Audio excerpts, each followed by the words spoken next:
हमारी कहानी शुरू होती है एक सुनसान झील के पास, जहां कालेब अकेला बैठा मछली पकड़ रहा होता है। लेकिन कालेब के दिमाग में सिर्फ एक ही बात चल रही होती है, उसके खेत का टूट चुका वाटर पंप, जिसे ठीक करना उसके बस से बाहर लग रहा है। तभी अचानक पीछे से आता है स्कूल का बुली ब्रेंडन मिलर।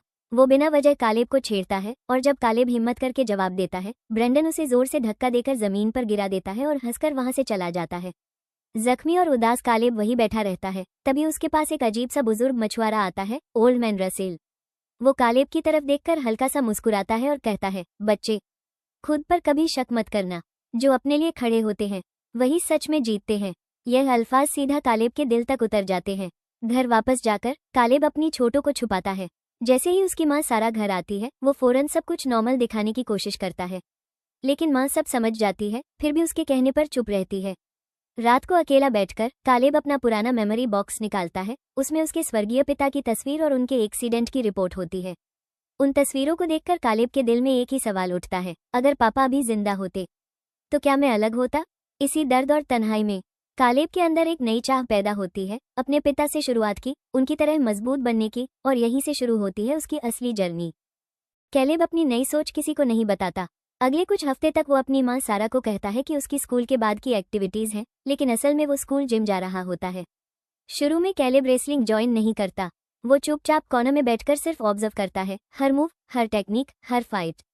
फिर वो अपनी दोस्त लूसी को सब बताता है, जो पहले से ही उसे पसंद करती है। लूसी उसे सपोर्ट करती है और कैलेब को पहली बार लगता है कि शायद वो ये कर सकता है। एक दिन कैलेब हिम्मत करता है और मत पर उतर जाता है। कोच उसका पार्टनर बनाता है, ब्रेंडन मिलर।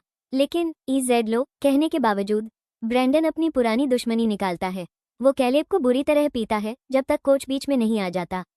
उस रात कैलेब सच छुपा नहीं पाता। डिनर पर वो सारा को सब बता देता है, रेसलिंग, डाइट और अपना गोल। सारा सब समझ जाती है। उसे पता है कालेब अपने पिता के करीब महसूस करना चाहता है, लेकिन वो डरती भी है, क्योंकि कुश्ती ने उसके पति और बड़े बेटे माइक दोनों को उससे दूर कर दिया था। वो कालेब को चेतावनी देती है, तुम अपने भाई को उतना नहीं जानते जितना तुम सोचते हो, उस पर भरोसा मत करना। लेकिन कालेब मान नहीं पाता। कुछ दिन बाद वो चुपके से माइक का पता ढूंढता है और एक दिन झूठ बोलकर घर से निकल जाता है। बस में बैठकर उसके दिमाग में हजार सवाल होते हैं। माइक कैसा होगा? क्या वो मुझे पहचानेगा? लेकिन जब वो उसके घर पहुंचता है, हकीकत बिल्कुल अलग होती है। माइक उसे देखकर शॉक होता है, लेकिन बस इतना ही। ना खुशी, ना प्यार, सिर्फ ठंडी सी आवाज, तुम यहाँ क्या कर रहे हो? कालेब अंदर से टूट जाता है, लेकिन फिर भी वो हिम्मत नहीं छोड़ता। वो अपना सपना बताता है, कुश्ती में शामिल होने का, और अपने भाई से मदद मांगता है। लेकिन माइक सीधा मना कर देता है। ये सुनकर कालेब का दिल टूट जाता है, फिर भी वो खुद को संभालता है और सोचता है शायद वक्त के साथ सब ठीक हो जाए। लेकिन उससे नहीं पता, यह फैसला उसकी जिंदगी का सबसे बड़ा मोड़ बनने वाला है। कैलेब, मैं अभी बहुत बिजी हूँ, ये कहकर माइक उसे मना कर देता है। दिल टूटा हुआ कैलेब चुपचाप वहां से निकल जाता है। घर वापस आते हुए उसके दिमाग में सिर्फ एक ही बात चल रही होती है, शायद मॉम सही थी। दूसरी तरफ माइक भी टूट चुका होता है। वो काउच पर अकेला बैठा रहता है, सोचता हुआ कि वो किस तरह का इंसान बन गया है और क्यों अपने छोटे भाई के लिए कुछ नहीं कर सका। इधर सारा अपने बेटे को बचाने के लिए स्कूल जाकर कोच से बात करती है।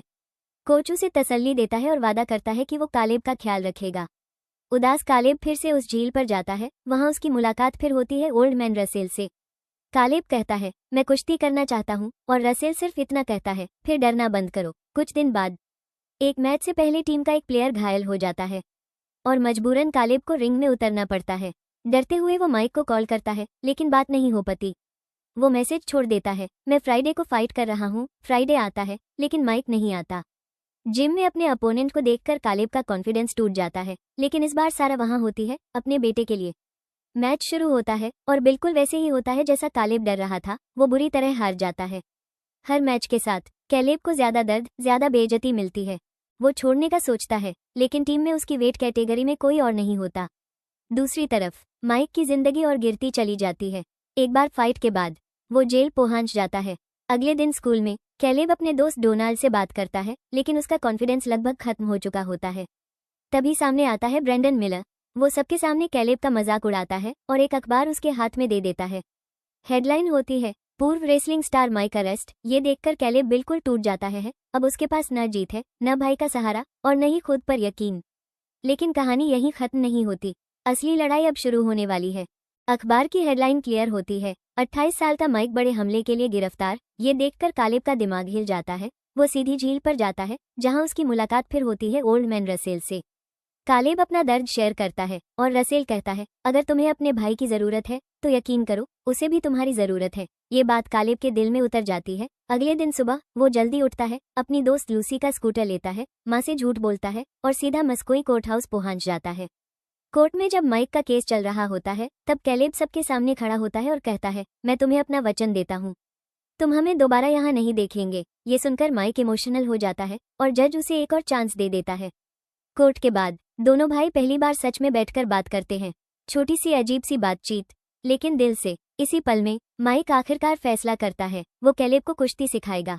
इधर घर पर सारा परेशान रहती है क्योंकि कालेब पूरा दिन गायब होता है, लेकिन कालेब सच में छुपा लेता है। कुछ दिन बाद कालेब वापस जिम आता है। कोच उसे वार्निंग देता है, एक और गलती और तुम टीम से बाहर। अब असली ट्रेनिंग शुरू होती है। माइक और कालेब रोज मिलते हैं। कड़ी ट्रेनिंग, इंटेंस प्रैक्टिस और धीरे धीरे उनका रिश्ता भी मजबूत होने लगता है। कालेब हर मूव, हर टेक्निक परफेक्ट करने लगता है और पहली बार उसके अंदर कॉन्फिडेंस वापस आता है। अपने भाई की मदद के लिए कालेब उसके लिए एक छोटी सी नौकरी भी अरेंज करता है, जिससे माइक को भी लगता है कि शायद वो अपनी जिंदगी दोबारा ठीक कर सकता है। दोनों भाई अब सिर्फ ट्रेनिंग नहीं कर रहे हैं, बल्कि एक दूसरे को दोबारा पा रहे हैं और यहीं से कमबैक की कहानी शुरू होती है। माइक हल्की सी मुस्कुराहट के साथ कहता है, मैं बस ऐसी हेल्प की आदत नहीं है। फिर ट्रेनिंग और भी इंटेंस हो जाती है और जल्दी ही कैलेब का अगला मैच आ जाता है। कैलेब माइक को इनवाइट करता है, लेकिन माइक मना कर देता है, मैं अभी मॉम या लोगों का सामना नहीं कर सकता। मैच के दिन कैलेब बिल्कुल बदला हुआ लगता है। वेट इन पर वो अपने अपोनेंट की आंखों में आंखें डालकर खड़ा होता है। कोना में जाकर अपना फेवरेट म्यूजिक सुनता है, खुद को शांत करता है, रेडी। मैच शुरू होता है और इस बार कैलेब जीत जाता है। साफ, मजबूत जीत। क्राउड चीयर करता है। सारा, लूसी और डोनाल्ड खुशी से पागल हो जाते हैं। लेकिन किसी को नहीं पता होता कि माइक भी वहां होता है, चुपकर, दूर से। वो अपने भाई को जीते हुए देखता है और उसकी आंखों में फख्र होता है। साइड पर ओल्ड मैन रसेल भी चुपचाप बैठा होता है और खामोशी से मुस्कुराता है। अगले कुछ हफ्तों में कैलेब लगातार मैच जीतने लगता है। माइक हर मैच में छुप कर आता है और अब वो सिर्फ ट्रेनिंग नहीं, बड़े प्लान बनाने लगते हैं। स्कूल में डांस का टाइम आता है और लूसी कैलेब को इनवाइट करती है, वो हाँ कह देता है। घर पर सारा को महसूस होता है कि कैलेब उससे कुछ छुपा रहा है, लेकिन कैलेब उससे सिर्फ इतना कहता है, आई एम हैप्पी मॉम। असल में वो अभी भी माइक के साथ ट्रेनिंग कर रहा होता है। फिर एक दिन माइक उनकी ट्रेनिंग में एक नया रेसलर इंट्रोड्यूस करता है, थियो हेंडरसन। अब ट्रेनिंग और भी टफ हो जाती है। कालेब स्ट्रिक्ट डाइट फॉलो करता है, दिन रात मेहनत करता है और धीरे धीरे वो सिर्फ बेहतर नहीं, डेंजरस बनने लगता है। डांस के दिन लूसी को थोड़ा स्पेशल फील करवाने के लिए सारा उसे घर बुला लेती है। वो उसका मेकअप, हेयर सेट करती है और एक सिंपल सलाह देती है, कॉन्फिडेंट रहना। रात को कैलेब और लूसी डांस पर जाते हैं। सब कुछ परफेक्ट चल रहा होता है, तभी ब्रेंडन मिलर आकर लूसी को टैंक करता है। लेकिन इस बार सब कुछ बदल चुका होता है। कैलेब आगे बढ़ता है और सिर्फ एक पुश में ब्रेंडन को जमीन पर गिरा देता है। टेबल्स टर्न हो चुकी होती हैं। डांस के बाद कैलेब लूसी को प्रोटेक्ट करने का प्रॉमिस करता है और दोनों के बीच एक नया रिश्ता शुरू हो जाता है। दिल दूसरी तरफ मस्कोई में माइक एक बार जाता है, लेकिन अपनी पुरानी गलती याद करके बिना पिए ही वहां से निकल जाता है। जैसे ही वो बाहर आता है, कुछ लोग उसे घेर लेते हैं, पुरानी दुश्मनी के लिए। माइक फाइट अवॉइड करने की कोशिश करता है, लेकिन मजबूरन उससे लड़ना पड़ता है। वो कुछ लोगों को हरा देता है, लेकिन आखिर में खुद बेहोश हो जाता है। अगले दिन कैलेब ट्रेनिंग के लिए मस्कोई जाता है, लेकिन माइक कहीं नहीं मिलता। घर वापस आकर कैलेब शॉक हो जाता है। सारा फोन पर माइक से झगड़ा कर रही होती है। पता चलता है माइक दोबारा जेल चला गया है। घर में टेंशन फैल जाती है, लेकिन इस बार कैलेब अपने भाई के लिए खड़ा होता है। उसने ड्रिंक नहीं की, वो ऐसा नहीं कर सकता। फिर वो सच बता देता है कि माइक ही उसका ट्रेनर है, उसकी सक्सेस की वजह। ये सुनकर सारा और भी डर जाती है। और उधर जेल में बैठा माइक सिर्फ एक ही बात सोच रहा होता है, क्यों हर बार मुश्किल मेरा पीछा करती है। अब सब कुछ दांव पर लग चुका है, रिश्ता, सपने और भविष्य। घर में लंबी खामोशी छाई रहती है। कैलेब और सारा दोनों अलग अलग बैठकर अपना गुस्सा ठंडा करते हैं। कुछ देर बाद कैलेब तय करता है कि अब सच समझना जरूरी है। वो अपनी माँ से उस एक्सीडेंट के बारे में पूछता है। सारा की आंखों में आंसू आ जाते हैं। फिर वो बताती है, कैलेब के पिता मैकी माइक के कोच थे। दोनों हमेशा साथ रहते थे। एक दिन मैच से पहले माइक के कहने पर दोनों बर्फ में ड्राइव करके अपोनेंट को देखने निकल गए, लेकिन रास्ते में कार स्लिप हो गई। एक्सीडेंट में माइक गाड़ी से बाहर गिरकर बच गया और मैक अंदर ही रह गए। ये सुनकर कालेब समझ जाता है, माइक सिर्फ एक भाई नहीं, एक बोझ उठाए हुए इंसान है। उसका गुस्सा, उसकी खामोशी, सब उस गिल्ट की वजह से है। कुछ दिन बाद कालेब अपनी टीम के साथ तुलसा रीजनल्स के लिए जाता है। वहां वो एक के बाद एक मैच जीतकर सेमीफाइनल तक पहुंच जाता है, लेकिन उसका दिमाग सिर्फ माइक पर होता है। इधर सारा भी सब समझने लगती है। वो माइक के केस की सच्चाई ढूंढती है और पता लगता है कि माइक ने शराब नहीं पी थी, उसे फंसाया गया था। वो अथॉरिटीज से बात करती है और आखिर माइक को जेल से रिलीज करवा लेती है। जब सारा माइक के घर जाती है, वो उसकी तन्हा ठंडी जिंदगी देखकर टूट जाती है। तब वो दिल से कहती है, तुम यहाँ नहीं रहते, मैं अपना बेटा वापस चाहती हूँ। और उस पल में पहली बार लगता है कि यह फैमिली दोबारा जुड़ सकती है। माइक धीमी आवाज में कहता है, शायद मैं यहीं का हूँ, लेकिन सारा तुरंत जवाब देती है, नहीं, तुम नहीं करते। ये कहकर वो अपने बेटे को गले लगा लेती है। सालों बाद पहली बार माँ और बेटा एक हो जाते हैं दिल घर पर। कालेब बेचैनी से इंतजार कर रहा होता है। जैसे ही उसे पता चलता है कि माइक फ्री हो गया है, उसकी जान में जान आ जाती है। और फिर सरप्राइज, सारा खुद उससे कहती है, मैच खेलो, जो शुरू किया है उसे पूरा करो। रीजनल्स का सेमीफाइनल, क्राउड का शोर, लेकिन कैलेब फिर भी अकेला फील करता है। शांत कोने में जाकर वो रियलाइज करता है, ये सफर सिर्फ रेसलिंग की नहीं थी, फैमिली को जोड़ने की थी। और जब उसे लगता है कि वो फेल हो गया है, वो मैच छोड़कर जाने लगता है। तभी सामने आते हैं old man Russell. Don't quit, जैसे हमेशा सही वक्त पर कैलेब अपना डर धोकर वापस आता है। स्टैंड्स में सारा को देखकर रिलीफ मिलता है, लेकिन माइक कहीं नहीं होता। मैच शुरू होता है और कैलेब डिस्ट्रैक्शन की वजह से बुरी तरह पिटता है।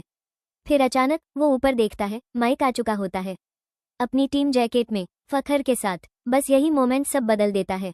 कैलेब वापस उठता है और पूरी ताकत से फाइट करके मैच जीत लेता है। फाइनल से पहले माइक उसे मिलता है, फोकस्ड रहो, सब कुछ दे दो। फिर लूसी की तरफ से एक गिफ्ट मिलता है, एक रोब और एक छोटा सा पंप। कैलेब रेडी हो जाता है, इस बार सिर्फ जीतने के लिए नहीं, अपनी फैमिली के लिए। जब वो अखाड़े में एंटर करता है, सब चीयर करते हैं। फाइनल मैच शुरू होता है। माइक कोच के पास बैठता है और पूरा जिम उसका नाम रिस्पेक्ट के साथ अनाउंस करता है। कैलेब अपनी पूरी जान लगा देता है, हर मूव, हर ग्रिप, सब कुछ। लेकिन कुछ मिनट के टफ स्ट्रगल के बाद वो मैच हार जाता है। टाइटल उसके हाथ से निकल जाता है। लेकिन इस बार कैलेब टूटता नहीं, क्योंकि उसके लिए वो पहले ही जीत चुका होता है। उसने अपनी फैमिली वापस पाली होती है। दिल वो सबसे पहले माइक के पास जाता है, उसे थैंक यू कहता है। फिर अपनी माँ सारा और लूसी को गले लगाता है। आज उसे समझ आ जाता है, कुछ जीते ट्रॉफी से नहीं, सफर से होती है। स्टैंड्स में माइक को क्राउड स्टैंडिंग ओवेशन देता है। उसकी पुरानी इज्जत वापस आ जाती है। और सबसे सरप्राइजिंग मोमेंट, ब्रेंडन मिलर भी आता है और कैलेब को रिस्पेक्ट के साथ बधाई देता है। इस बार कोई दुश्मनी नहीं, सिर्फ रिस्पेक्ट। दूर खड़ा ओल्ड मैन रसेल ये सब देखकर मुस्कुराता है और चुपचाप वहां से चला जाता है। उसने अपना वादा पूरा कर दिया होता है। अगर आपको ये स्टोरी पसंद आई हो तो चैनल को सब्सक्राइब जरूर करें।